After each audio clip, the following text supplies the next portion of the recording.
No, ang dami kumakalat na fake news, no? So tell us unequivocally, kamusta si Tatay Digong? Health-wise? Health-wise. So, ang dami kumakalat na fake news na marami pa nga nagsasabi, pumanaw na, no? Oh, grabe. Kanakuhan, no? So, Grabe. yan, please. So, dahil nakita nyo si Tatay Digong ngayon. So si PRD, he's alive, and you know, that's as much as we can say. Like, he's alive and he's okay. Hindi totoo yung fake news. Yeah. It's alive talaga. Okay.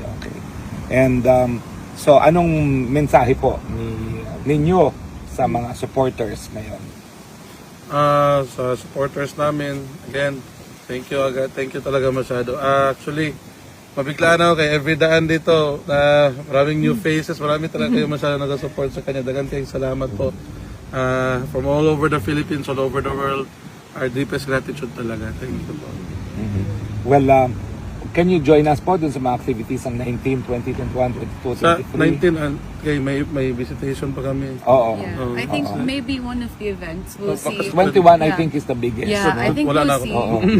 Oo. Pero Isabel, will join us Wala na with ako. your lola, no? Yeah. I'll ask. Please give them my contact details. Of course. Pag Oh, wala ka na. yes. Oo, pag wala ka na. Anyway, kayo po, may mga tanong kayo? Kasi limited na po ang pwede nilang sabihin ngayon. Kaya talagang... Ano mga tanong nyo? Oo, Tapos sa skincare ko, nakakaano pwede naman. Joke eh! Skincare din ano. Wala! What is the unsa daw yung skincare ano? Ay, moisturizer lang. Talaga. Okay. And Derm Edge. Okay. Wala daw yung hukari ano. Pakias kaya. Okay, let's have pictures na.